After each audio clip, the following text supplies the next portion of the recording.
အဘဝတရားရဲ့ရွှေရည်ကြီးပြာရည်ဒီချိုမြိန်လှတဲ့အရာသာကြောင့်ပဲသူ့ကိုဟန်နီဖာချန်ပြည့်ရည်ဖို့လို့နာမည်ပေးခဲ့ကြတာပါ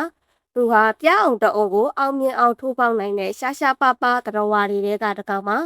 ဒီနေ့တော့ကျမတို့ရဲ့တတိကဲဟန်နီဖာချန်တကောင်ကသူ့နာမည်နဲ့လိုက်အောင်ပထမဆုံးအကြိမ်စိန်ခေါ်မှုကိုရင်ဆိုင်ဖို့ပြင်ဆင်နေပါပြီ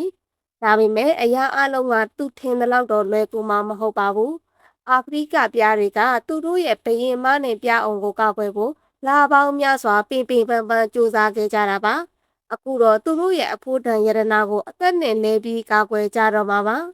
ဟန်နီဖာဂျာကတော့တကယ်ကိုဆွဲကောင်းတဲ့ကောင်းလေးပေါ့ဒါပေမဲ့သူဟာလည်းဒီလောက်ထိဒေါသထွက်နေတဲ့ပြားအုပ်ကြီးကိုအစိတ်ဆူတံကိုအလူအလဲခံစားရမှာအသေးကြပါပဲသူ့ရဲ့ထူထဲလာတဲ့အမွေမြင်တွေကအစိတ်ဆူးတွေအတွက်အကောင်းဆုံးအကာအကွယ်ဖြစ်ပေမဲ့သူ့ရဲ့မျက်နှာကတော့အားနည်းချက်တစ်ခုဖြစ်နေတော့မှာပဲနာကျင်မှုတွေရှိနေပေမဲ့လည်းပြားရည်ရဲ့ချူမြိန်တဲ့အရာကိုတစ်ခါတော့မြည်စွန့်ကြည့်ရယုံနဲ့ဒီနာကျင်မှုတွေကထိုက်တန်နဲ့ဆိုတာသူသိသွားပါပြီ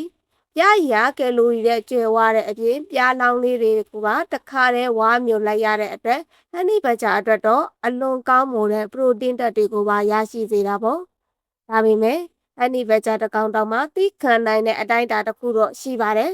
အစိတ်ဆူးတွေအများများလာရင်သူ့အသက်ကိုတောင်အန္တရာယ်ပေးနိုင်တာမို့ဟန်နီဘတ်ဂျာဟာအခြေအနေကောင်းတော့မှပဲဒီတိုက်ပွဲကိုအဆုံးသတ်ပြီးစုတ်ခွာဖို့ဆုံးဖြတ်လိုက်ရပါတော့တယ်